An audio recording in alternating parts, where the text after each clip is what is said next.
Okay, we're good? Yeah. Sandra, are you ready? Yeah. Okay, so we're ready to start our regular council meeting, so if I can have somebody move to open the meeting, please. Oui, Monsieur le maire, je propose d'ouvrir la séance. Merci, la conseillère Yulin. Je peux voir l'appui, s'il vous plaît. Oui, je l'appuie. Merci, la conseillère Torres. Tout en faveur, s'il vous plaît. Oui. Parfait. Merci. À l'adoption de l'ordre du jour, s'il vous plaît. Oui, je propose d'adopter l'ordre du jour de la séance ordinaire du lundi 28 octobre 2024 tel que présenté. Merci, la conseillère Torres. Je peux voir l'appui, s'il vous plaît. Oui, je l'appuie, Monsieur le maire. Merci, la conseillère Small Pennefather. Tout en faveur, s'il vous plaît. Oui. Parfait, merci. Approbation des procès verbaux. Je propose d'approuver les procès-verbaux des séances de conseil tenues aux dates suivantes. Séance spéciale de 1er octobre 2024, séance ordinaire de 1er octobre 2024, séance spéciale de 17 octobre 2024. Merci, la conseillère Small Pennefather. Je peux voir l'appui, s'il vous plaît. Oui, je l'appuie. Merci, la conseillère Fini. Tout en faveur, s'il vous plaît. Oui. Oui. Parfait, merci. On s'en va tout de suite. Je n'ai pas de rapport du maire ce soir. On s'en va tout de suite au rapport des conseillères. So we're going to start our councillors' reports with seat number 4, reporting on matters pertaining to urban planning, Councillor Maria Torres. Sorry, came too fast. Sorry, Maria. To me. Okay. Good evening. Bonsoir à tous. During the last month, the Urban Planning Department issued 43 permits, mostly for renovations and public domain interventions. One fine was given for work without a permit. During the above-mentioned period, the Planning Advisory Committee, PAC, met twice and reviewed a total of only 2 files. Most permits were issued by the department were either reviewed by PAC at previous dates or simply they didn't need to be reviewed by PAC at all. Next PAC meetings will be held on November the 6th and the 20th. The deadlines to submit complete files is 2 weeks prior to the meeting. Les prochaines réunions du comité consultatif d'urbanisme auront lieu le 6 et le 20 octobre. Les dates limites pour soumettre les dossiers complets sont de 2 semaines avant les réunions. I have a few reminders. All applications for permits and other authorizations must be done via the town's website. The procedure is well explained under the Urban Planning Permits Authorization page.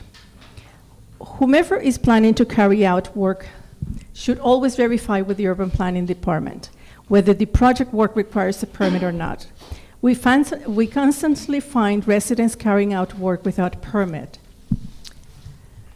saying that they didn't know that it needed a permit or simply were discussing with the neighbors and the neighbors advised them that they didn't need a permit. Please avoid being misinformed by contacting so please contact the department. N'oubliez pas que si vous prévoyez d'effectuer des travaux, vous devez toujours vérifier auprès du service d'urbanisme si les travaux projetés nécessitent ou non un permis, et que toutes les demandes de permis et autres autorisations doivent se faire via le site web de la ville. Online payments have been introduced. Therefore, residents might be able to pay for their permits by e-transfers from their banking institutions. E-transfers from Banque Desjardins seems to be problematic at the moment. Therefore, it is recommended to use other financial institutions as possible or other methods of payments, whether it's by check or in person at the town hall. Le paiement en ligne a été instauré. Les résidents pourront donc payer leur permis par e-transfer à partir de leur institution bancaire. Les e-transfers de la Banque des Jardins semblent problématiques. Il est donc recommandé d'utiliser des autres institutions financières si possible, ou d'autres modes de paiement, soit par chèque ou en personne à la ville. I think that's it for me. C'est tout pour moi. Si vous avez des questions ou des commentaires, n'hésitez pas à me contacter ou le département d'urbanisme. Merci à tous et bonne soirée. Merci, la conseillère Torres. Reporting from seat number 1 on matters pertaining to public security, Councillor Lauren Small Pennefather. Thank you, Mr. Mayor. Good evening, everybody. Bonsoir à tous. Merci d'être venus. This report is going to be a little longer than usual, considering as well that Halloween is just this week as well. So I want to give a few pointers of tips and tricks for how to stay safe for Halloween. Our PSOs assisted Elizabeth Valentine School with their Terry Fox run on September 27th and patrolled the area to make sure that all the students remain visible on Nelson, and also managed some of the truck volume with the new recreation project. Public Security, Urban Planning, and Public Works continue to supervise the major Montreal agglomeration construction project for the 600 millimeter aqueduct. It seems that they are preparing to open Sherbrooke soon, according to the latest signage plans they have sent to the town. They have also moved west along Broughton. They will now be occupying Broughton from Westminster to Brock South. So that's good news. I think people have probably seen that Broughton has come closer now right to the limit of Westminster, which means that the work is continuing to proceed. As always, as Councillor Torres has mentioned, Public Security continues as well to make sure and do verifications for building and construction permits, so please make sure to continue to apply for them. Also enforcing and issuing tickets for street sweeping and no parking restrictions. This is the most crucial period as the leaves are now being picked up, and we want to make sure that they don't clog any of the catch basins, especially when there's heavy rain in the forecast. There have been quite a few tickets that have been issued through parking restrictions began on April 1st and end on November the 15th. The ticket is $64. We continue to ask residents to help us by being aware and complying with the parking restrictions. Just please make sure to comply with those. Electric-only leaf blowers will now be permitted between November 1st to November 30th inclusively. We wish to remind residents that it's strictly forbidden, and this also helps me answer some of the questions we received later today, you'll see. We wish to remind residents that it's strictly forbidden to blow or rake leaves from private yards onto town streets, sidewalks, green spaces, or municipal parks. Anyone using a private contractor must ensure they have their landscaper's permit from the town. Residents' property owners can be held responsible for any bylaw infractions committed by their private gardeners. It is forbidden to place leaves in plastic bags for both garbage collection. It's also forbidden to place leaves in plastic bags for organic compost pickup. The correct method is to have them picked up by the organic waste pickup, but the leaves must be in reusable bins or compostable paper bags. We have also received requests with regards to Halloween where residents have applied for block party permits for street closures. Unfortunately, streets are not able to be closed for Halloween. This is usually okay during the summer months or on weekends when there are typically authorized block parties. However, Halloween is on a weekday night when we still have rush hour traffic we have to contend with.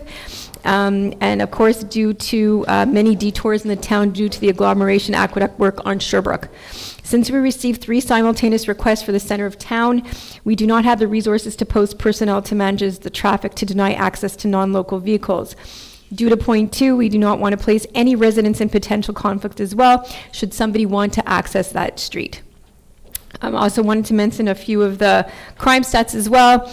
We continue, as you know, I think some of the federal laws have changed in terms of car theft, and they're now much more stringent, and it now gives power of police and authorities to then detain people who have stolen vehicles. So there has actually been a reduction of vehicles that have been stolen now in Canada.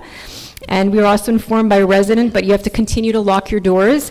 We were informed by a resident that the vehicle had possibly left unlocked, and somebody had gone through their vehicle and stolen some valuables. So again, please make sure to lock your doors, verify your doors have been locked, make sure you don't keep any valuables in your vehicle either. That also includes your insurance papers and others, which have your address and other personal information, so it's a good idea not to keep those papers in your vehicles as well. There's a hate crime currently also being investigated where there was an Israeli flag that was deliberately taken from a residence in the north part of town. We urge anyone to call 911 immediately if they've been subject to any hate crimes. Some of you may be aware as well, there was a gas leak on Thursday, October 24th at around 11 a.m. The contractor working on the future rec center building hit a gas line with their backhoe while they were digging to install the underground electrical conduits for the building. The fire department arrived within a couple of minutes. The construction, public works, and residents on Bedbrook direct across from the rec center were evacuated. That was quickly rectified and residents were able to return to their homes.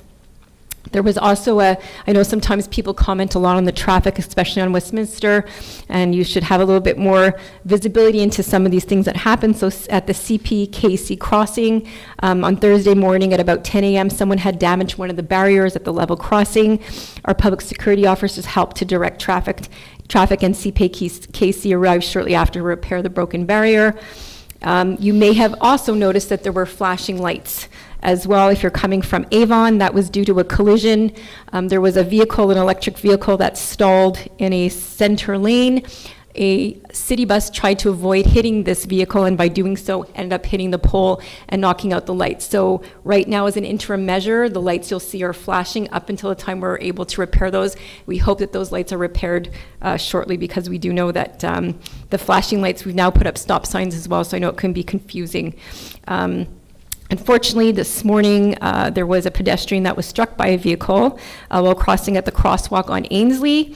It seems that the pedestrian is okay, and that's being further investigated by the SPVM, and some tips and tricks for Halloween as well. So these are more for the kiddies in town and other kids that are visiting the town. Agree with your parents which route you will be taking and what time to get back home. Wear light-colored short clothing. Use a flashlight and reflective tape so you can be seen.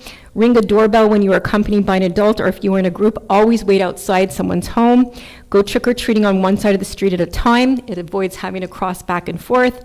Cross streets at intersections and always obey the traffic signs. Look both ways before crossing the street. Only use the sidewalk. Never go near a car or get into one without your parents' permission. And once you get home, check your treats with your parents to make sure they are safe to eat. And just wanted to mention as well that we actually had Minister Geneviève Guilbeault visit the Montréal-Ouest station with our MNA Desiree McGraw and officials from EXO, so she could see the reconfiguration of the Montréal-Ouest station. And I was actually able to have a bit of time with her to express some of our safety concerns along Westminster, so we're happy that she was able to make the visit here. And thank you to our MNA Desiree McGraw for the invitation. And I also just wanted to express that Remembrance Day gives us a pause to reflect and thank all those who have served and continue to serve. That is my report for this evening. Thank you. Thank you very much, Councillor Small-Pennefather. Reporting from seat number 2 on matters pertaining to Public Works, Communications and the Environment, Councillor Elizabeth Yulin. Good evening, bonsoir à tous. Public Works was busy with various activities this month, and road and sidewalk repairs proceeded with an asphalt blitz, which will continue as long as weather permits. Our teams finished cleaning the parks and green spaces, and public tree maintenance and planting is ongoing. In addition, the street sweeper was out on the roads daily, and our mechanical team is in the process of preparing our equipment for winter. Switching to the environment portfolio now, the department is principally working on our waste management system and our public tree planting program.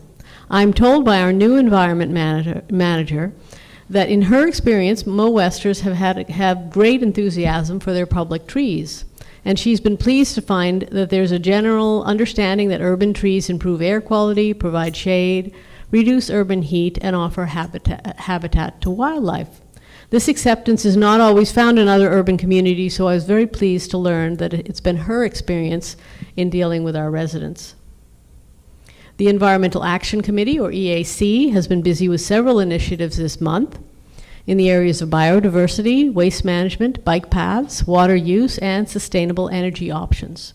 Coming up in November, on November 22nd, from 2 to 4 p.m., we'll be organizing a second visit to the new Recycle Sorting Center, so you can see for yourself where your items actually end up.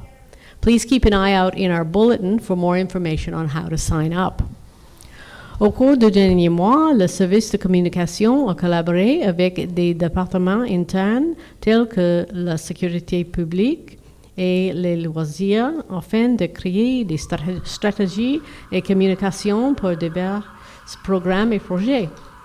Le service également contribué aux stratégies et communications et sensibilisation liées au avancement du nouveau centre sportif et récréatif. That's it for me. I'd be pleased to answer your questions during question period. Thank you. Thank you very much, Councillor Yulin. And for reporting from seat number 3 on matters pertaining to finance, recreation, and topics related to the status of an age-friendly municipality, Councillor Colleen Feeney. Thank you very much, Mr. Mayor, and welcome. Good evening, everyone. I'll start with the Finance and Administration portfolio. Les factures de la taxe sur l'eau et les relevés de compte avec des soldes impayés ont été envoyés le 22 octobre. La date limite de paiement de la facture de la taxe sur l'eau est fixée au 21 novembre. The deadline for payment of your water tax bill is November the 21st. You'll hear later in the meeting a couple of items to do with finance, and I'd like to give our residents an idea where their money is going and what the state of the finances of the town are. We'll have disbursements this month of $459,321. The majority of that is, as it often is, for employee benefits, deductions at source, and utilities. That was $126,000. Another $100,000 was for capital expenditures, including $40,000 for the Town Hall Foundation, $48,000 for road infrastructure, $13,000 for the new recreation center, and those costs for the recreation center included environmental monitoring, soil analysis, and the removal of contaminated soil. In addition, there were small amounts of money paid by public security, such as $23,000 for the installation of speed bumps, $58,000 for administration, of which the largest expense was $18,000 for our cyber risk security insurance, I should say. And those were the main costs for this past month. You'll also hear that we are presenting our third quarter budget and comparison reports. I did review those reports, which are prepared by our treasurer, and it shows that actually we will be looking to have revenues higher than expected this past year, due mainly to recreation revenues and anticipated higher revenue from parking and building permits, but also from additional interest income. As we know, interest has gone up, so that's going to be quite good. Expenses are pretty much on target, and we do expect to have some kind of surplus at the end of the year. I'll move on to recreation now. In the community center, the winter registration for all fitness and children's classes is now available online. Please sign up to ensure you've got your spot. For new workshops, we have new workshops for families and teens, and you can also sign up for these on Amelia. There's Baking with Hannah. The November 1st one is unfortunately full, but there's another interesting project, November the 29th, Coding with Harry. And Parents' Night Off, which is very popular for 4 to 10-year-olds, Friday, October the 18th is full, and Saturday, November the 30th from 5 to 9, there will be another session. And there will be upcoming training for Red Cross babysitting on November the 24th. As you know, the Recreation Department also takes part in a lot of particular events. This past Friday, we had a spooktacular event in Davies Park. Les plaisirs effrayants, il fut un succès. Approximately 400 people came out to enjoy the fun. We want to thank you very much to our volunteers. Merci aux bénévoles. And we have a very big event coming up on the 9th of November, which is the Culinary Gala, which is the fundraiser for our new recreation center. As you may have read in the Informer, all the tickets sold out extremely quickly. But due to the popularity, the fundraising committee has added a new aspect to the event where you can come later in the evening and enjoy a live band, open bar, late night food. So new tickets will be going. They'll be online, and you'll be able to arrive at the party at 9:30. So still a lot of party will be left at that point in time. The tickets will be $75. An e-bulletin will be sent out to tell you when you'll be able to buy those additional tickets. So thank you to everybody who has supported this so far. Also, as pointed out in the Informer, the auction, that we're going to be having auction items, and you'll be able to, whether you go to that evening or not, bid on those items through a website. Those items that are going to be up for auction will be up on that website by this coming Wednesday. La galère culinaire, en raison de la popularité de cette soirée, le comité de collecte de fonds a ajouté un nouvel élément à l'événement. Vous pouvez venir plus tard dans la soirée pour profiter de la musique, d'une bar ouverte et de la nourriture en fin de la soirée. Les nouveaux billets seront disponibles à partir de 21h30 jusqu'à la fermeture au prix de $75. Un bulletin électronique sera envoyé. Also, upcoming events. We do a lot of events, as you probably know, surrounding Remembrance Day. So we will have a Remembrance Day lecture by David O'Keefe here at the Community Centre, on Thursday, November the 8th at 7 p.m. We have a Walk to Remember led by Dr. Drummond on Saturday, November the 9th at 1 p.m. and you meet at the Cenotaph. We have our Remembrance Day ceremonies on Sunday, November the 10th at 12:15 at the Cenotaph on Westminster. That veterans banners along Westminster and veteran placards are in front of the homes around town. New placards were ordered to replace the broken ones, and we have to thank our Veterans Affairs Department for a grant to be able to do that. A map and location of the different homes is also available on the website under Roots and Remembered. So if you're unable to make the walk and you just want to walk around yourself, find out about some of these different veterans, where they lived, a little bit about them, you can do that on your own. It's very, very meaningful. If you have never attended any of these events, I really highly encourage you to do so. The town does a really nice job of it. They're very, very special. On Sunday, November the 24th, completely different thing, we're going to be having Holiday Hounds, where your dog or dogs can have a picture taken with Santa Claus. So sign your dog up for an opportunity to have a photo with Santa. And again, on the Santa theme, Sunday, December the 15th, the ever-popular Santa's Breakfast. Tickets are now available online. I encourage you also to sign up fast because those tickets go quite quickly. Les événements sont affichés sur le site web de la ville, sur Facebook et sur les médias.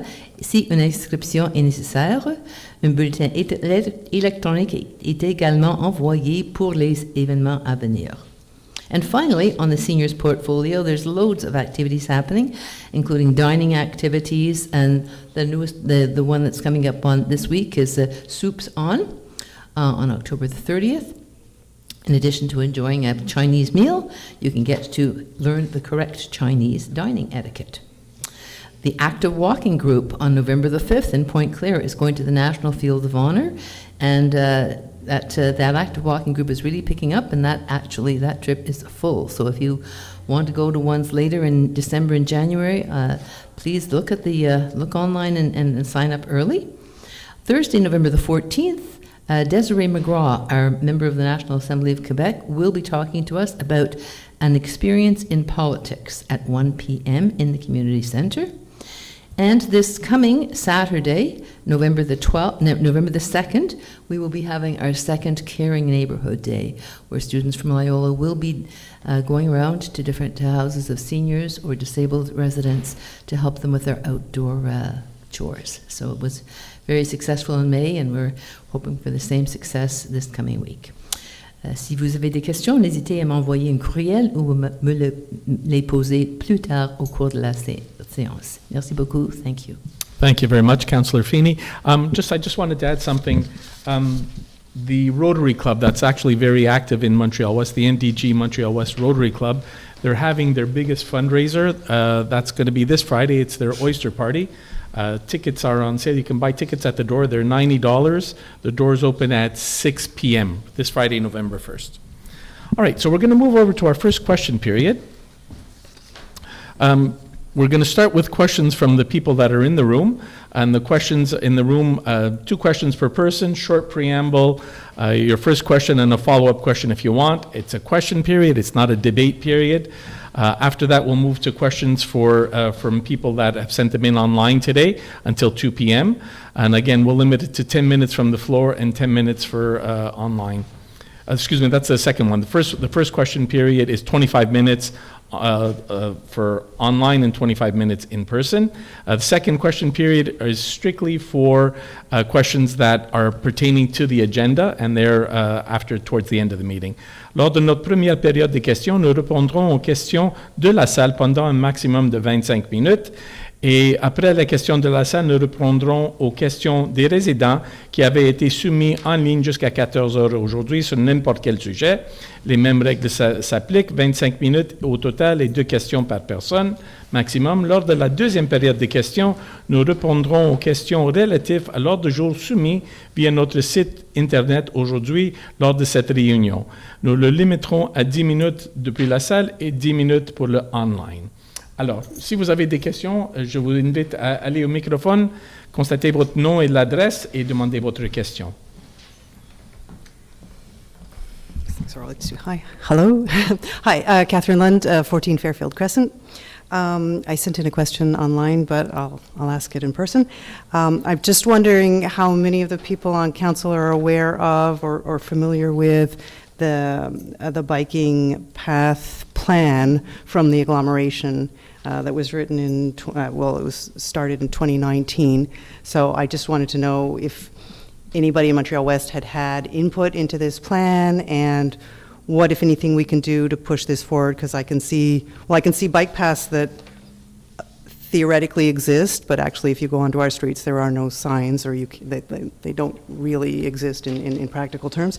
And then there are other planned ones that would be lovely, but I'm guessing that the town will want to study or do some more steps beforehand. So what can we as citizens do, and can we have any input in this, and can the town have any input into this plan as well? So it's a very, very good question, Ms. Lund. So what's the agglomeration has already defined as bike paths.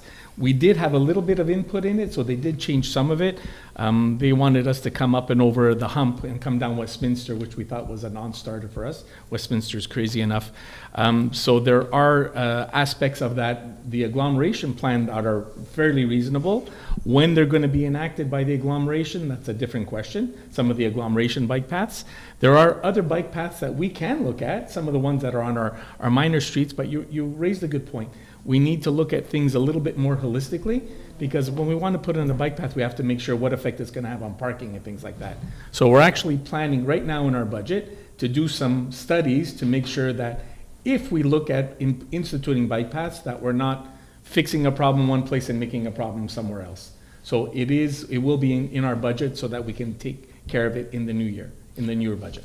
Okay, just to clarify, I'm not sure I understand, when you say they're agglomeration paths, Yeah, is there a distinction between Montreal-West paths and their paths, or do we have any Most of control? most of those on there are agglomeration bike paths, but if we wanted to add, for whatever, I don't know, a bike path down Easton over here, that's not on the agglomeration plan. So if we wanted to add something like that, that's something we could do, but we don't want to do any of this stuff until we have a better idea of what's going on overall.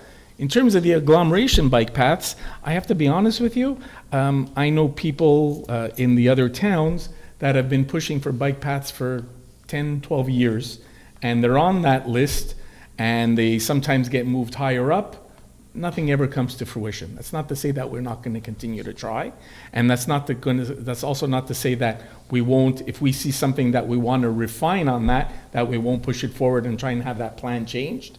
But we're also dealing with realities. The major bike paths, I don't know where they're going to be, I have to be honest with you. I think on that plan they were talking about Brock or Ballantyne. Brock and Ballantyne, Yeah, Brock one and each Ballantyne. way, Yeah. and then the bottom of Brock to get to the really lovely bike Yeah. path down on the Yeah, Falaise. absolutely. Yeah, we That part's already a have some no-brainer. that are designated bike paths. We have one existing one on Broughton, Broughton, which and then- has not been painted Yeah, and or that's, visible for years. that's the right? kind of thing now, Yeah. Ms. Len, that if we wanted to repaint that and actually designated a proper bike path and put in, whether it be bollards or proper signing or whatever, things like that, we want to make sure that it's the right thing to do. So that's all we want to, but we've committed to doing it. We've committed to doing the studies. We've committed to put it into the budget so that we can actually, into the next budget. This year? Oh, Yeah. great, okay. All right? Wonderful. Thank you, ma'am. Good evening, Evelyn Pitka, 35 Westland.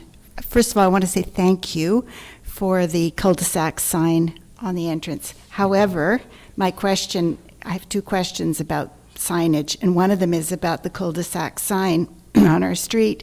And I don't know whether there's a ruling as to how high it needs to be, but it's actually not very visible.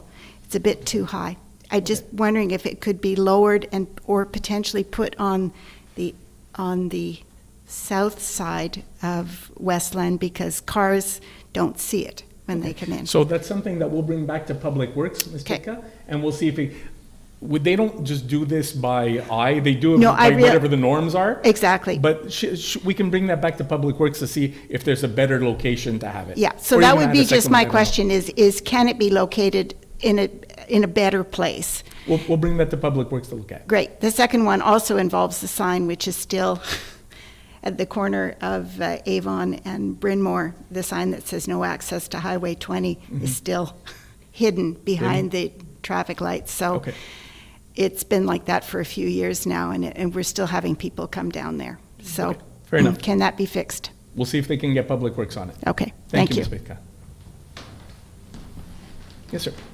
Good evening, Nick Janius, 84 Purcell. Yes, sir. My question is regarding the crosswalk at Westminster and Sherbrooke. Okay. That crosswalk, I cringe every time I drive through it, especially when there's a lot of traffic. I don't know if you notice, if you're going north on Westminster, if cars are kind of stuck in traffic, they block pedestrians coming, so you actually can't see them. So as you're going north, there's like a truck and someone just emerges. Thank goodness you're probably stuck in traffic too, and you didn't fly through the intersection. So my question is, did the town ever consider removing that intersection completely, putting guardrails around that intersection, and forcing people to cross at Milner, that's right, where Patisserie La Gare is. Not a huge detour. I realize it wouldn't be everybody's favorite choice, but that, like I said, that crosswalk just scares me to death all the time. I have to be honest with Mr. Janice, we all know the traffic problems that we're dealing with in the town. So that whole intersection, I'm going to go further. I'm going to say from Milner all the way down to Avon. We had it actually studied. That was after the accident that happened on the tracks. We actually had to have it studied, and we're just waiting for a finalized report to come back. And the finalized report is going to look at, again, I use that word again, a little bit more holistically, rather than fixing it just there and making it worse somewhere else. So that idea of, I've seen those guardrails, I've seen them in Europe, I've never seen them anywhere where they have snow. And I know that when it comes an issue to clean snow, we're not even there yet. I think we're waiting for a final report from the traffic engineers, because that's not expertise that we have on council or on staff. So we actually farmed it out to a traffic engineer to look at it more completely and to come up with some recommendations. And some of the recommendations that may come back may not be so exciting for everybody. You know, there may be things there that change our ways of driving and walking and everything like that. But when we get that report back, then we'll start to plan and see how we can implement it and let the town know what some of these changes that they're recommending are.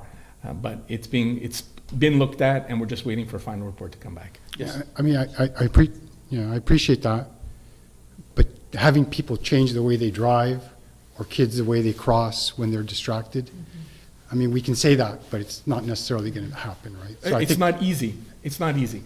Now, I think we need to be more proactive about it. we can stand somebody there with a shotgun and say, go around, but I don't know what the answer is, Mr. Jonas. I got to be honest with you. Let's see what the changes are first off. Yeah, okay? I think if we're going to... And Councillor Small-Penderfather wanted to add something. Sure. Yeah, I just also want to add, I'm not sure if you're aware, but we have a community safety council committee as well that replaces the old traffic committee that used to exist. So these are also things that we're looking at as well, and we also made a number of recommendations to council that are now being considered along with this traffic study that's been commissioned. And again, it really is a holistic. We basically did a whole recommendation from Westminster all the way just after the hump north, all the way to Avon. So there are a number of pinch points that we're aware of, and yes, you're right. It's a reorientation, and I know that Principal Peta, who is the principal of Royal West, has really been working with the students to make sure that they're paying attention when they're crossing, to make sure that they're not using their écouteurs when they're crossing or on their phones. So they have walked the students through to make sure they're actually not going on the east side now and crossing where you're no longer able to cross, where the little îlot was removed. So yes, it's a constant repetition, but also knowing we live in a city, also knowing that we have a huge demographic of not just Montreal-West, but we're like one of the only western points out of the city to access the highway with Côte St. Luc and NDG as well. So there's a lot of densification, and we're trying to work with our partners. And I think having Minister Guilbeault, who is here, she's the minister responsible for provincial transport, as well as the Deputy Premier of Quebec. So she was here, and she actually was able to see and had some concerns when she saw what was going on. So now that we have the ear of provincial minister, and also working with our MNA Desiree McGraw as well, who's responsible for Montreal-West and NDG, I'm hoping that will also continue to have a ripple effect on being more inclusive with provincial government assisting us as well, because these are also high-ticket items that we need some additional funds for as well. But I definitely take your point, and I definitely appreciate it as well. Thank you. And if I could add, Mr. Jonas, unfortunately, there's not going to be one solution that's going to take care of all the problems. There are going to be little incremental changes that overall, we look at them, we hope they're going to get better. Like that, opening up that station, that other exit for the EXO station made a little bit of a difference. Adding whatever the recommendations coming back from the traffic engineers, they're going to be small changes for some of them. Some others are going to be a bit more major, but it's not going to be a problem that disappears overnight, unfortunately. There's going to be small incremental changes. Like I said, I recognize that. I've lived here 30 years, Yeah. and it catches me by surprise. I can only imagine people who don't really come here that often. Yeah. Right? If I may, I'd like to Please. ask a second question, probably a favorite question. When will Easton be done? So we can be done with Easton? So I'm gonna, if you want, I could answer you now, or I have like 5 people that ask me online. We'll answer it all at once. Is Happy that to okay? All right, I appreciate it. Thank you. Yes, ma'am. Hi, Sonia Page, 53 Wolseley. My first question is, why does Montreal-West not have a Bixi stand? We're the only area on the island doesn't have a Bixi stand. Because back then, the last time we looked at a price was $120,000 plus usage, and Montreal-West at that point couldn't justify that. But about a year and a half ago, maybe 2 years now, I actually sat down with the borough mayor of Côte-Neige NDG, and she had the bright idea, which made a lot of sense to me, that the Bixi stand should probably be, a Bixi stand should be at the train station. Well, also the rec center would be a Yeah, good spot.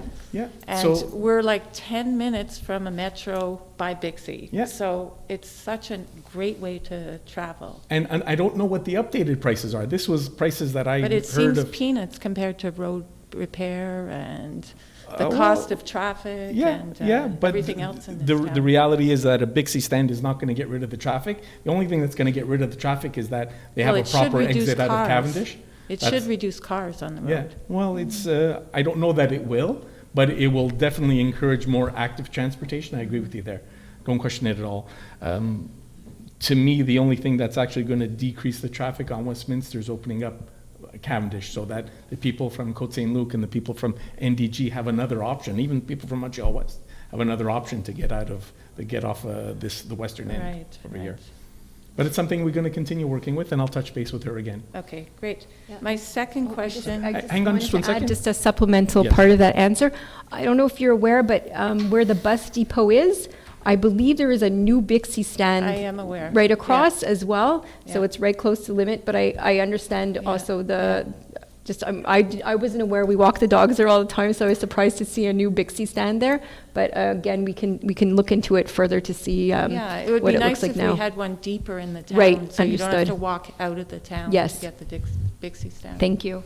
My other question, or just my other comment, was to, I know snow removal is starting, and the area where I live in Montreal-West, the snow trucks in the last, I guess it's 5 or 6 years, have just been horrendous, because those trucks are going by constantly, shovels down.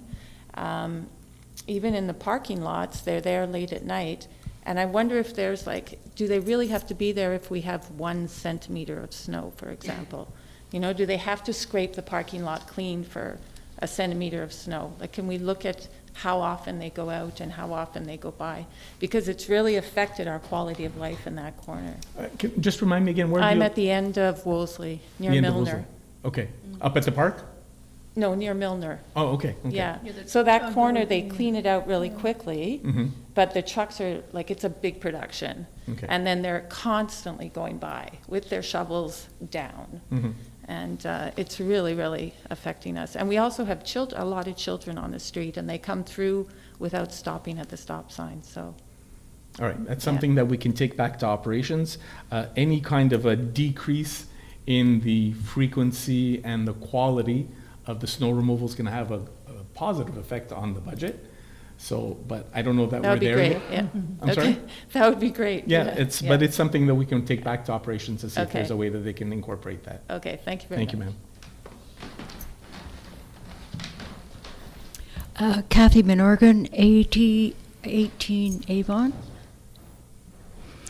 I was wondering if there was any progress in opening the sidewalk on the north side of Avon by the Easton. That because of the big container that's there. Yeah, garbage. Yeah, Yep. and I actually asked our Director General about the container. The container, unfortunately, is there until they finish all the internal work as well. So I'll give you a little bit of the update, Mrs. Menorgan, in terms of the timelines. So if in about 5 minutes, I'll have that update, just so everybody has it at the same time. But we've been told that that container needs to stay there until they finish all the finished work inside. Well, I would disagree with that. You always weigh decisions on importance. And I consider the children walking to school, facing with their backs to the traffic.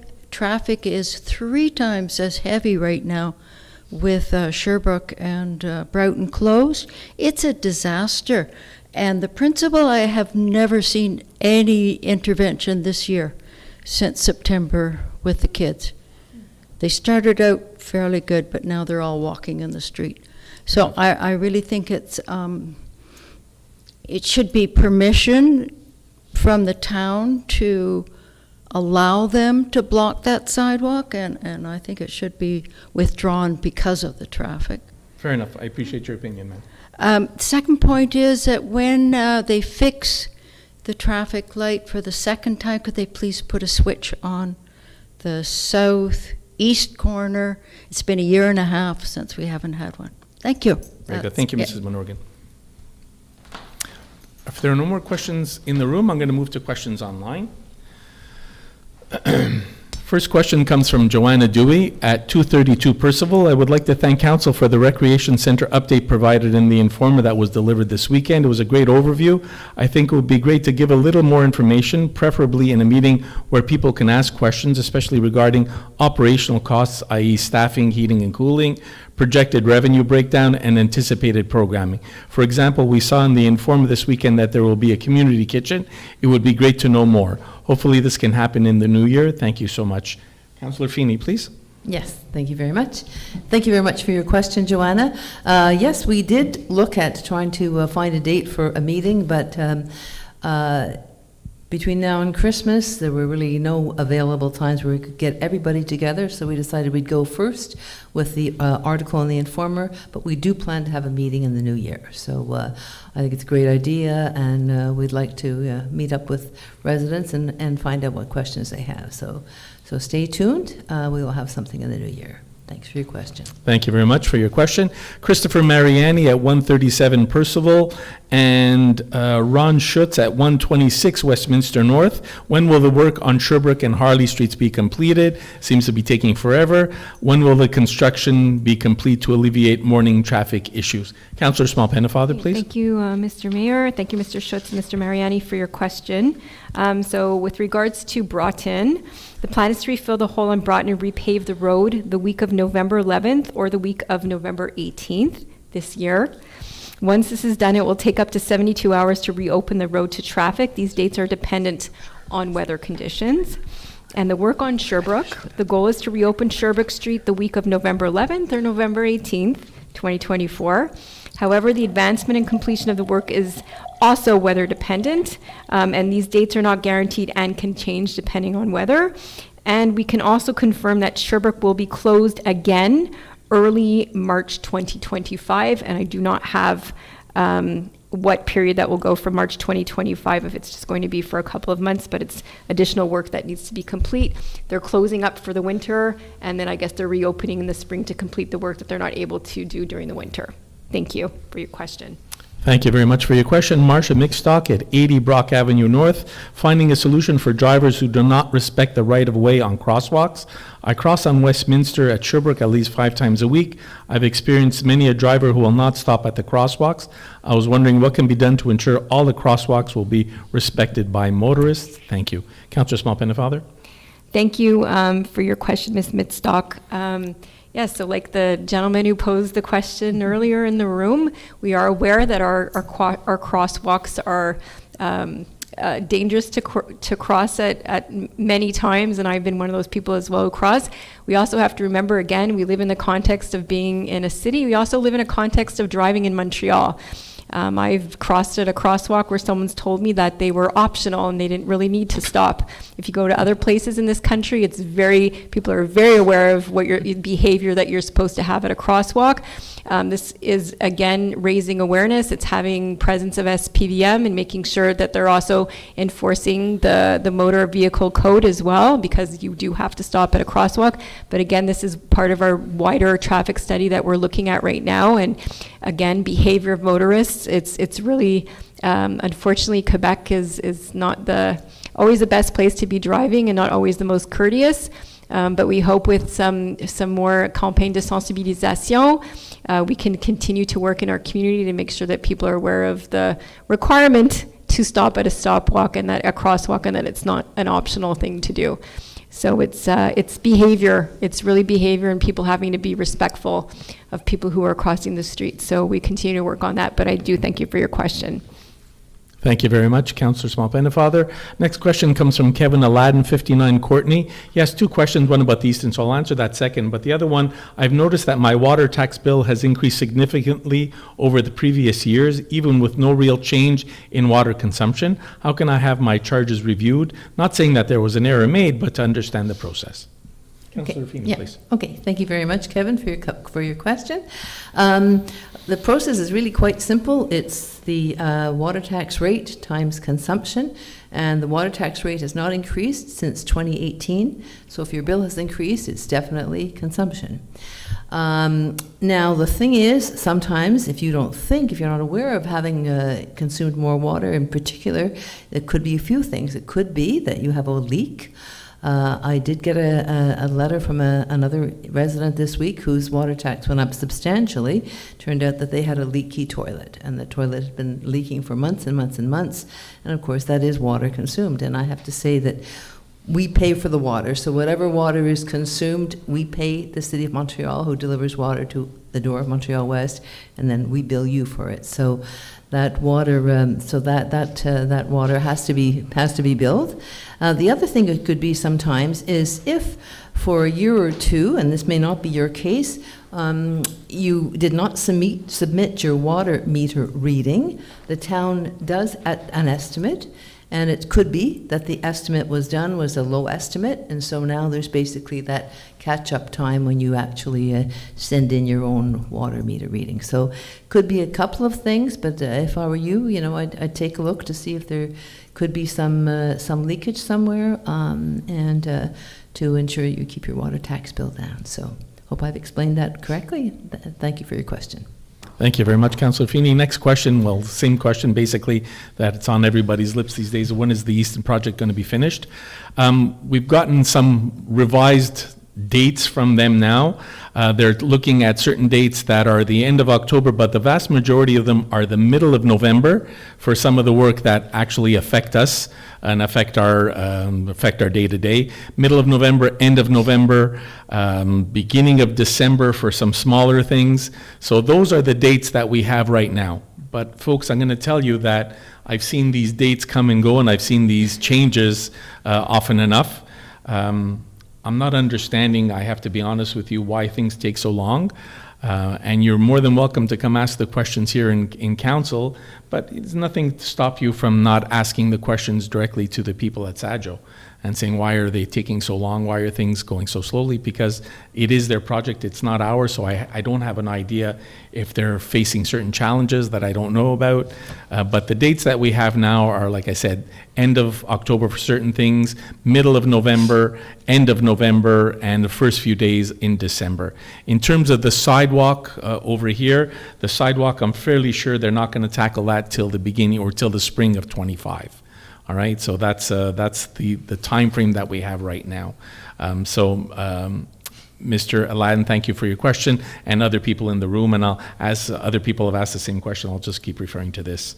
Mr. Soden, 26 Easton Avenue. The mayor at the last council meeting said he would look into my concerns about the spruce tree on my front lawn was disfigured by Public Works. When will I receive a reply?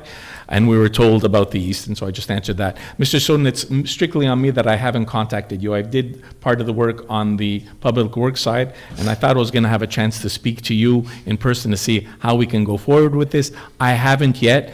My commitment now is to speak to you this week, so that if there are some plans on what we can do to try and make it a little bit more acceptable to you, we can start to plan that part as well. So Mr. Stone, I'll be in touch with you this week.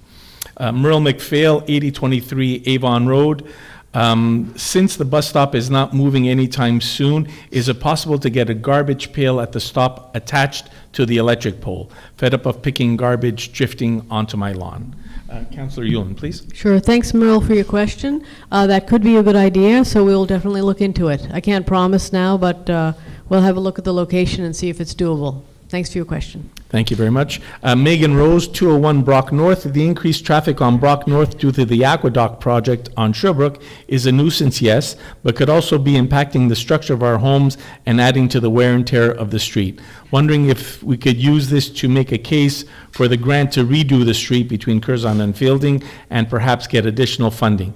Ideally, prioritize Brock North higher on the list. Councillor Yulin, please. Thanks for your question, Megan. Well, it would be great to be able to prioritize that street.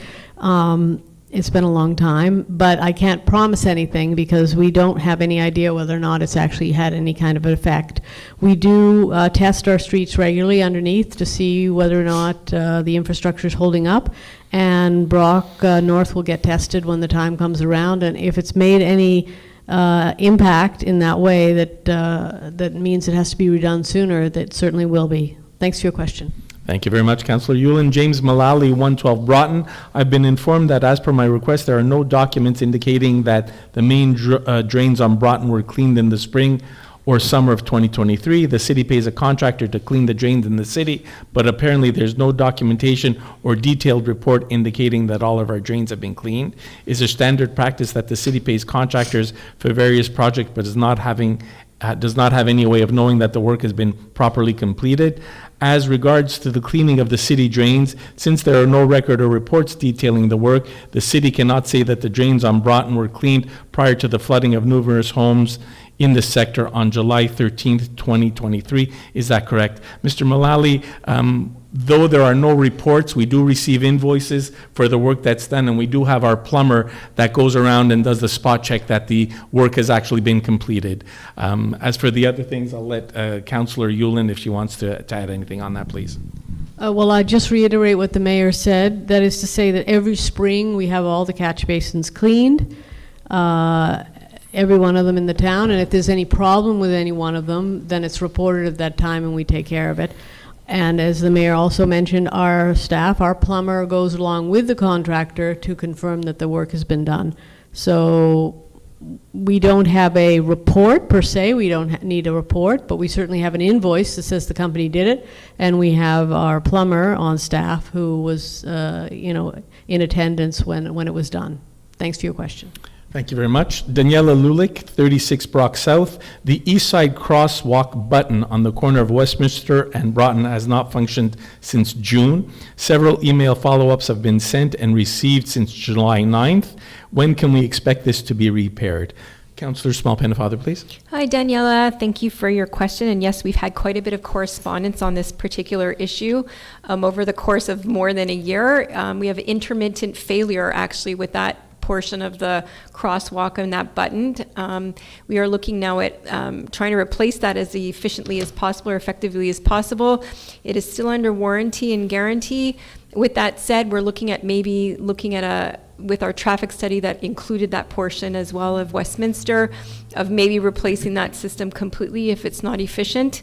So that's something that we're going to be looking at in terms of that traffic study. But again, as soon as I get any further details, Danielle, I'm happy to share them with you. But right now it's with the contractor, and we're waiting for them to repair that button. But I can say I actually stand there for quite a few minutes during rush hour just to see how people use or don't use the light at the crosswalk. A lot of people don't even press the button for the light to flash. I see people look and they wait to see if they can go, and then a lot of people don't even use the button. With that said, we know that we still need that safety precaution there, so we're hoping that we'll have the contractor replace the button shortly. And again, if we need to look at the system being more efficient, we'll do that as well. Thank you for your question, Daniela. Thank you very much, Councillor Small-Pena. Father Ian Robinson, 143 Ballantyne North. The town asks residents to dispose of fallen leaves, be it personally done with collected leaves put at the curb for collection on Tuesdays or by a landscaper.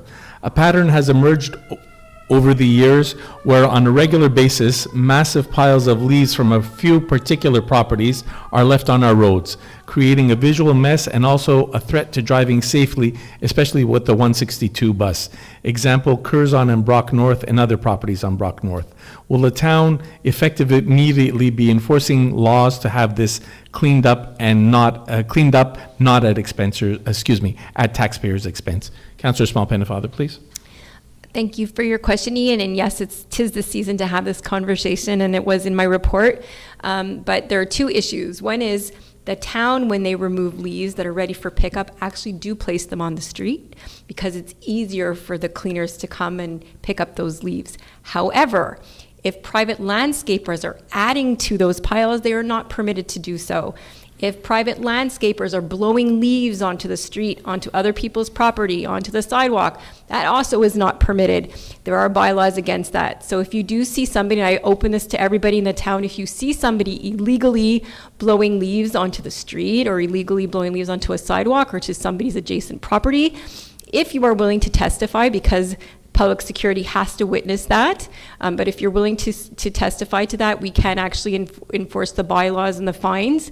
But again, it's a very different operation when the town does it and they're removed by the town, but very different if it's a private landscaper or a resident that's blowing them onto a street. So I just want to make sure that people are aware of the difference between the two. So thank you for your question, Ian. Thank you very much, Councillor Small-Pena. Father Judy McDonald, 259 Strathern, asks about the Easton, so I answered that before, Miss McDonald.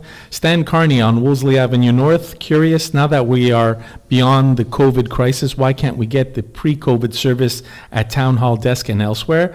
Why are the doors locked on Mondays and Fridays? If you have employees working, then we should be able to access them after all. How does denying access to services on Mondays and Fridays improve the quality of service to taxpayers? We can also improve on access to public works now that the COVID panic is over. Councillor Yulin, please. Thank you for your question, Mr. Carney. Very good points, all, and we discussed it in caucus. We've discussed it prior to this meeting and tonight as well. And we're definitely going to be looking into whether we want to make modifications now that, as you say, the COVID crisis is in fact behind us. Thank you for your question. Thank you, Councillor Yulin. Jennifer Melnick, 140 Ballantyne South. My question is about the corner of Avon and Westminster. Is there a reason the red flashing light has been ongoing for several days? This is incredibly dangerous for pedestrians, school children, cyclists, and drivers. This corner was an issue. All last year as well. If this is related to the Easton, why is the corner continually being prioritized for their use? At this point, would the city consider requiring the building to hire a police officer at their expense to direct traffic? Residents have endured a lot already due to this project. Councillor Small-Pena, Father, please. Thank you, Ms. Melnick, for your question. And yes, the town has endured the protracted timeline of the Easton project, but this actually was not because of the Easton. There was, unfortunately, there was an accident. So there was an electric vehicle that stalled at that intersection, and a city bus was passing, and in trying to avoid hitting the vehicle that was stalled, hit the pole and unfortunately caused an issue with the light there, which is why the light is on flashing intermittent cycle until we're able to repair it. This happened also, a truck had hit this last year, that there was also a flashing light because of that. So we're hoping that the light will be replaced shortly, but unfortunately it's the only interim measure that we can have.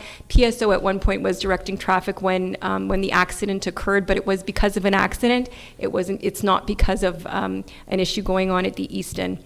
But I definitely appreciate your question. Thank you. Thank you very much, Councillor Small-Pennefather. Last question comes from Robert Barnes, 227 Bedbrook. I cannot wait to appreciate the final product at the Recreation Centre. In 2024, the adjacent residents had been subjected to one planned interruption, drinking water, and 2 interruptions due to incompetent digging, water and natural gas, the latter requiring evacuation of the homes in the area. The street surface is a mess of cracked pavement and stone-filled craters. It's been quite a while since the town leadership has met with the adjacent residents. Would you agree it's time for another such meeting before the winter weather adds to the challenges? Thank you. Mr. Barnes, yes, I am perfectly comfortable sitting down with you again, as we did the first time, so that we can sit down. You guys are the ones that are most directly affected by that. We'll try and find a time. I cannot commit that it'll be before Christmas, but we'll try and find the time when we can sit down with you again so that we could have the discussion and see how we can make the burden to the residents living on Bedbrook a little bit more palatable. So yes, that'll come. Thank you very much for your question. So that's it for public question period. First public question period, I apologize. And we're going to go back to our agenda now. And we're talking about the contracts in the town clerk's office and the list of the regular meetings for the 2025 calendar year. I just want you to know, folks, that our regular meetings kind of last until September 29th with this council.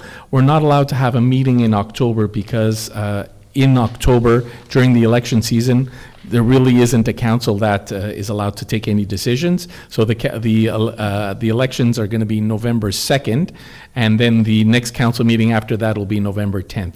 So the full schedule will be spoken about now, and it'll also be posted. So if I could have somebody move the motion, please. Yes, Mr. Mayor, I move that 1, that the regular meetings of council in 2025 be held in the music room of the town hall on the last Monday of the following months at 8 p.m., November 2nd Monday, and December 3rd Monday on these dates: January 27th, February 24th, March 31st, April the 28th, May 26th, June 30th, August 25th, September 29th, due to Yom Kippur, October 1st and 2nd, November 10th, election on the 2nd, and December 15th. 2, that this calendar be posted in the Suburban, and I'm going to repeat, these are all dates for 2025.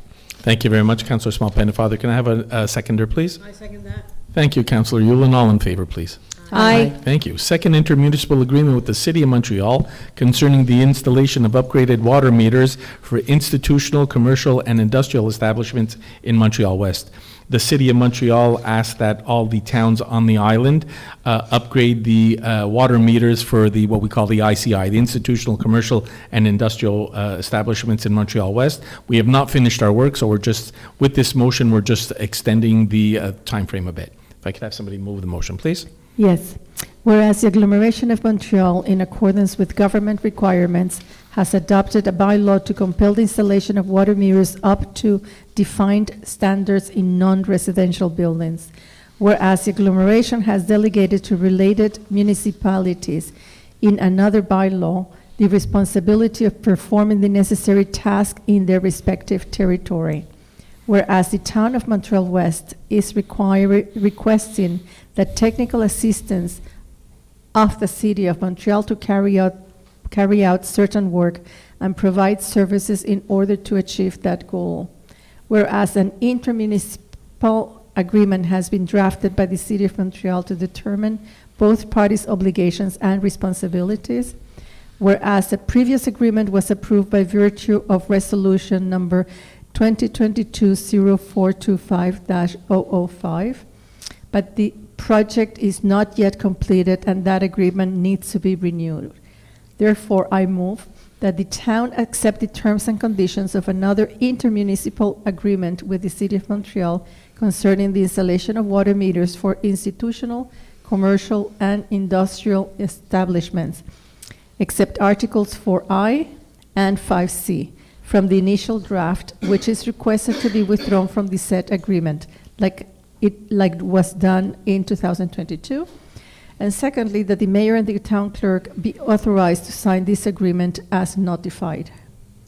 Thank you very much. Councillor Torres, can I have a seconder, please? I second that.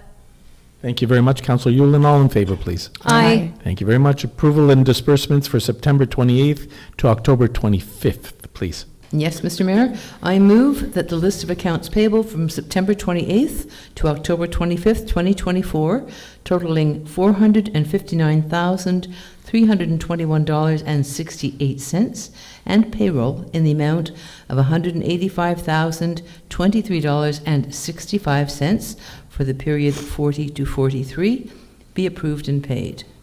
Thank you very much. Councillor Feeney, can I have a seconder, please? I second the motion, Mr. Mayor. Thank you very much. Councillor Small-Pennefather, all in favor, please. Aye. Thank you very much. Grant application for Hydro-Quebec charging stations. We're applying now to have 2 charging stations with 4 handles to be installed at the new rec center. So this is an application, a resolution to apply for granting from Hydro-Quebec, please. Yes, Mr. Mayor, I move that the town apply to Hydro-Quebec via Electric Circuit under its grant program for the installation of charging stations, namely for the installation of 2 double charging stations for pistols at the new recreation center at 2020 Bedbrook, Montreal-West. Secondly, that Ms. Marion Scully, Coordinator for Cultural and Special Events, be authorized to sign any and all necessary documents for the purpose of this application. Thank you very much. Councillor Yulin, can I have a seconder, please? I second it. Thank you very much. Councillor Torres, all in favor? Aye. Thank you very much. Site Planning Projects and Architectural Integration Program, SPAIP. I move to acknowledge receipt of the minutes of a meeting held by the Planning Advisory Committee, PAC, on October 23rd, 2024. To approve with conditions under the SPAIP the following plans submitted to this meeting in accordance with the recommendations of the PAC as outlined in the minutes. 456 Brook North, replacement of the front and garage doors, and painting of the wood cladding on the main facade. Thank you very much. Councillor Torres, can I have a seconder, please? I second the motion, Mr. Mayor. Thank you. Councillor Small-Pennefather, all in favor, please. Aye. Thank you very much. Acceptation d'un second projet de règlement modifiant le règlement de zonage 2020-002. Je veux seulement souligner que nous avons fait deux réunions de consultation juste avant cette réunion ce soir. Nous avons décrit les changements qui sont là. Et nous avons décrit pour certains de ces changements qui sont ouverts à être, qu'il y a une demande de registre pour avoir une vote sur l'acceptation de certaines de ces modifications. I just want people to know that we had a meeting before, we had 2 meetings actually before this one here at 7:30 and 7:45 where we described some of these changes that we're talking about, and we described that certain of these are actually open to have people register to force a referendum on the vote on these particular changes. Alors, si je peux avoir quelqu'un pour proposer la résolution. Oui, Monsieur le maire. Je propose d'approuver sans changement par rapport à la première version le second projet de règlement pour le règlement modifiant le règlement de zonage numéro 2020-002 dont l'objet est de agrandir la zone 1B-1 de façon à éliminer la zone CL-1 au sud des propriétés adjacentes de la promenade Ronald, voie ferrée et rue Notre-Dame. Remplacer la grille de spécification pour la zone 1B-1 afin de donner effet à l'augmentation des densités permises par le plan d'urbanisme modifié. Ajouter une disposition concernant la manière dont l'usage du groupe habitation peut être exercé dans la zone MB-1 lorsque des usages mixtes sont permis dans un bâtiment. Retirer les zones RA-4 et RA-5 de la liste de celles où la pente minimale de toit est de 3,12. Merci à la conseillère Small-Pennefather. Je peux avoir l'appui, s'il vous plaît? Oui, je l'appuie. Merci. Tout en faveur, s'il vous plaît. Oui. Oui, for those of you that weren't in the room before, very, very quickly, we're talking, the first 2 points spoke about changing or consolidating 2 zones that are south of the tracks. So basically, the U-Haul building on the Montreal-Toronto Boulevard, there were 2 zones there, we're consolidating them in one. In that area where there's really nothing else going on, we're allowing, instead of 6 stories, we're allowing people to try and develop those industrial zones, that industrial area up to 10 stories. It's not near any of our houses, so it was less problematic. The 2 other points that are subject to, as we said, the referendum question if they want, is in MB1, which is basically along Westminster from Sherbrooke going towards Curzon, that on the ground, that's already an area where you're allowed to have mixed use.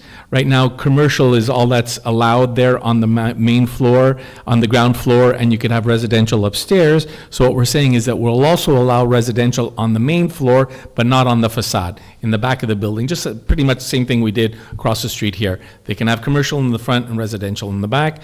And the other one is kind of really a correction of something. In zones RA4 and 5, which is basically the full length of Brock and Ballantyne between Sherbrooke and the Hump.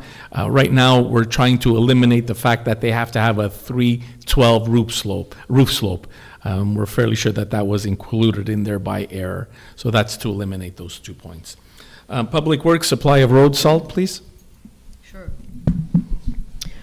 Mr. Mayor, I move, whereas the City of Montreal issued public call for tender for the purpose of awarding a supply contract for road salt for the winter season 2024-25, whereas this call for tender was conducted on behalf of the boroughs and reconstituted municipalities, including the town of Montreal-West, therefore I move that this supply contract be awarded to Compass Minerals Canada Corporation, being the lowest conforming bidder in the group of which the town of Montreal-West is a member, on the basis of a price of $91 per metric ton, including delivery costs plus taxes. And secondly, that this expense be charged to budget code 02-330-00-629. Thank you very much. Councillor Yulin, can I have a seconder, please? I second it. Thank you very much, Councillor Torres. All in favor, please. Aye. Aye. Thank you very much. Purchase contracts for 3 vehicles for Public Works, please. Whereas the purchase of 3 pickup trucks for Public Works Department has been scheduled for 2024 in accordance with the program of capital expenditures that was adopted in December 2023. Whereas this contract can be awarded following a call for tender conducted through the Quebec Government Purchasing Services in accordance with Section 573.3.2 of the Cities and Town Act. Therefore, I move that 1, the purchase of the following vehicles, year 2024 or 2025, under order number 747379, be approved and processed through the Centre d'Acquisition Gouvernementale in accordance with the provisions of its call for tender 2023-8106-50. 1 Ford F-250 and 2 F-150s for a total price of $164,275 before taxes. 2, that the Assistant Director of Public Works, Mr. Alan Isle, be authorized to sign the necessary documents for ordering, delivery, and registration of purposes. 3, that this expense be charged to the working fund. Thank you very much. Councillor Small-Pennefather, can I have a seconder, please? I second that. Thank you very much. Councillor Yulin, all in favor, please. Aye. Thank you very much. Request to maintain fluoridation of drinking water. I don't know if you've seen the stories. Right now, nowhere on the island do we have fluoridation. The only places that are actually adding fluoride to the water are the plants in Pointe Claire and in Dorval that are servicing the West Island communities. Fluoridation, we're not even necessarily going to talk about the validity of adding fluoride. Fluoridation is something that takes place everywhere else in North America. But for some reason, Quebec in general hasn't added fluoride to the water. The city of Montreal decided unilaterally, not necessarily even based on medical data, but decided unilaterally without proper consultation to stop fluoridating the water. And like I said, our issue isn't so much about the medical necessity. We can discuss the medical necessity of it, but they made these changes without any consultation. So we're all passing resolutions in our municipalities to support asking the City of Montreal to reconsider and have a proper consultation before making this decision.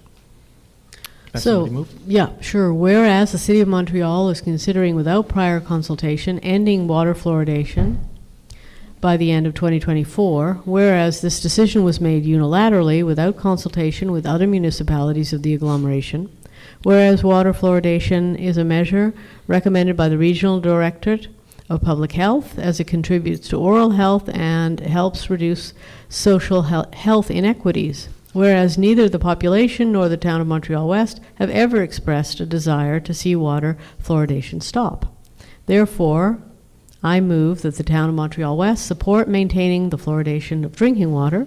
Secondly, that the town requests the City of Montreal reconsider its decision to end water fluoridation.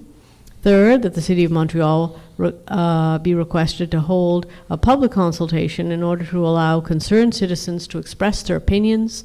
Fourth, that the certified copy of this resolution be forwarded to the mayor and responsible councillor for water at the Executive Committee of the City of Montreal, as well as to all suburban municipalities on the island. Thank you very much, Councillor Yulin. Can I have a seconder, please? Yes, Mr. Mayor, I second that. Thank you, Councillor Feeney. All in favor, please? Aye. Parfait, merci. Nomination de permanent d'un chauffeur opérateur, s'il vous plaît. Oui, Monsieur le maire, je propose que Monsieur Michael Fabrizi soit nommé chauffeur opérateur appareil motorisé B, classe 10, à compter de 11 novembre 2024. Parfait, merci. Je peux voir l'appui, s'il vous plaît? Oui, je le puis. Merci, la conseillère Feeney et la conseillère Yulin, désolé. Tout en faveur, s'il vous plaît? Oui.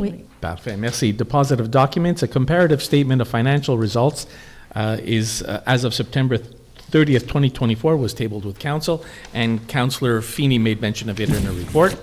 Notice of motion, reading and adoption of bylaws. Je donne avis de motion et dépôt d'un projet de règlement pour un règlement amendant le règlement 405 concernant la circulation. Je donne avis qu'une motion de la présentation à une prochaine séance du Conseil de le règlement en titre soit... je donne avis de motion, excuse. Un projet de règlement fut déposé au Conseil et mis à la disposition du public. And the next one, adoption of bylaw 2024-004, bylaw amending the planning program enacted by bylaw 2009-007 to replace figure 8 entitled the new land use designation map and figure 9 new density map for floor area ratio and building height. Yes, Mr. Mayor. Whereas a copy of this bylaw in draft version was previously tabled at a council meeting when the notice of motion was given and made available in accordance with the law, whereas the purpose and scope of this bylaw was summed up at the present meeting, therefore I move that bylaw number 2024-004, entitled Bylaw Amending the Planning Program enacted by bylaw number 2009-007, in order to replace figure 8, new land use designation map, and figure 9, new density map, floor area ratio and building height, be adopted. Thank you very much. Councillor Feeney, can I have a seconder, please? I second the motion, Mr. Mayor. Thank you very much. All in favor, please. Aye. Thank you very much. Folks, we're going to move to the second question period. So you're invited to ask your questions. This question period is just on items that are in the agenda for today. So if you have any questions, you're more than welcome to step up to the microphone. Go ahead, ma'am. Hi. I have so many questions. That was a lot of information. Cool, I mean, when I listen to Public Works, when I listen to the crime that's happening in Montreal-West, when I listen to the finance, oh my goodness, there's just so much going on. The repairs. The first thing I'd like to know is, do we have any surveying of the land, of the roads here in Montreal-West before the Easton was made?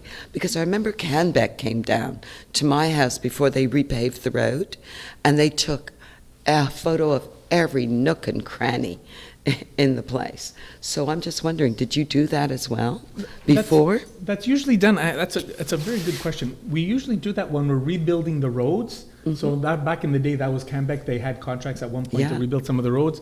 So at that point, we actually go by and take pictures of every house, foundations and everything like that. Yeah. That's a very good point. But we didn't do that with here because we weren't rebuilding our roads, and we weren't pounding into our foundations and things like that. You know, when they have to when they put down new pavement, there's the vibration that goes on. I'm talking about the explosions, I'm talking about the fires, I'm talking about we went through all of that. There haven't been no explosions Sure in there Montreal-Ouest? was. Sure there was. We had 12 hours of... We had a gas leak. We didn't have an explosion. We had I'm gas sorry, leak. a gas leak. Yeah, not an explosion, yeah.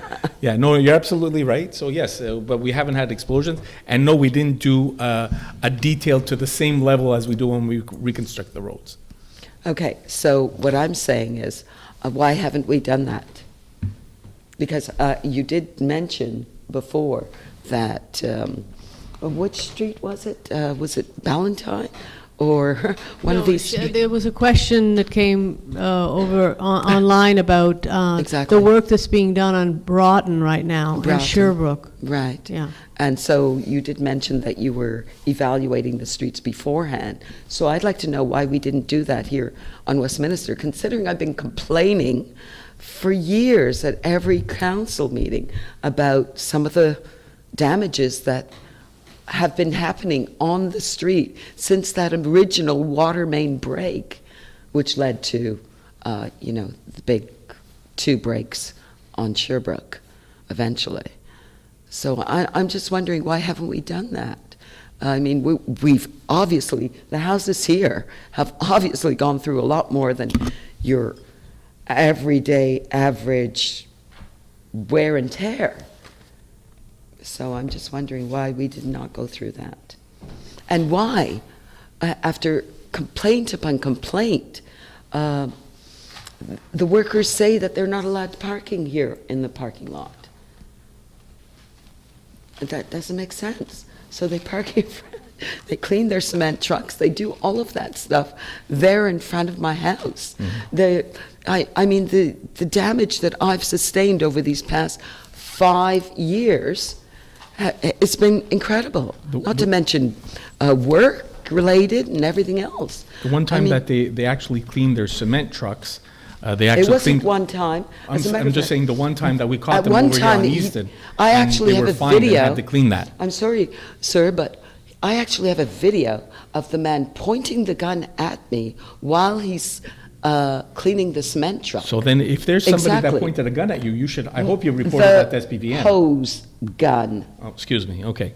So again, if you have videos of that Of anybody course. tried to do that, you should definitely report that to SPVM. They were not interested. Okay, well then, it's not This much I is can what do I'm about saying. that. Yeah, there's not much I can do about that. In terms of the quality of the street, there has been there has been degradation of the sidewalk, and they have to repair that. They have to do the second coat of asphalt on Westminster. They have to do that as well.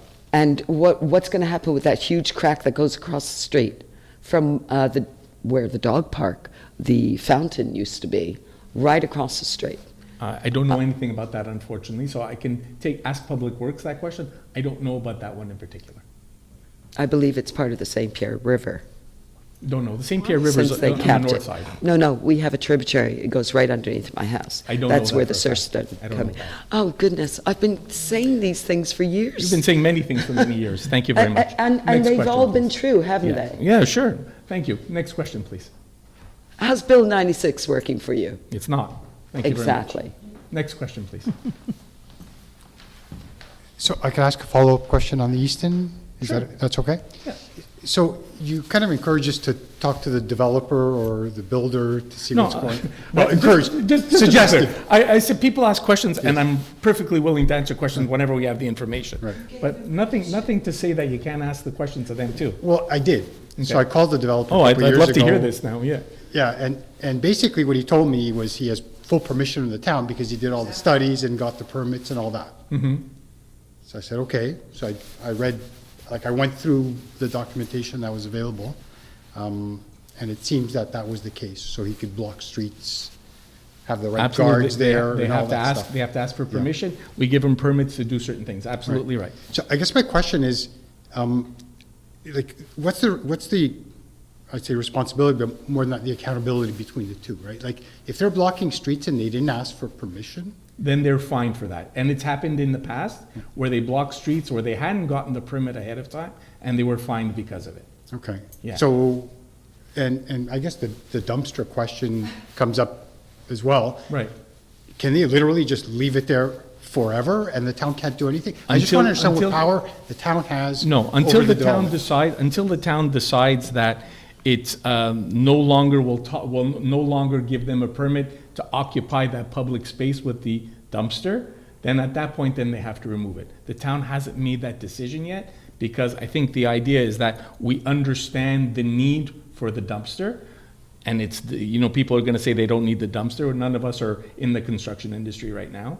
So until the town decides that they no longer have a need and we will no longer give them a permit for that, they can continue to use the dumpster. When the town decides otherwise, they'll have to move it or they will be fined. In terms of what the long-term plans are, in terms of respecting their schedule, there are in the deeds of sale and things like that, there were time limits. We haven't breached those yet, but there were time limits where the project has to be finished. And when we decide, or when they breach those limits, then at that point we could start fining them for not having respected their timeframes. Can you share what those limits are? I have to be honest with you, I don't know them offhand. We have to go back into the contract. Okay. I don't know them offhand, Mr. Janice. Okay. Okay. Sorry Thank about you. that. That's okay. And I saw there was no question. Let me just double check that there are no more questions came in online. Well, the contract, are we privy to that contract? Not exactly sure. You can make a request, an access to information request. Okay. Thank you much. And there was no questions that came in online. So if I could have somebody move to close the meeting, please. Oui, Monsieur le maire, je propose de lever la séance. Merci, la conseillère. Fini, je peux voir l'appui, s'il vous plaît? Oui, je le puis. Merci, la conseillère.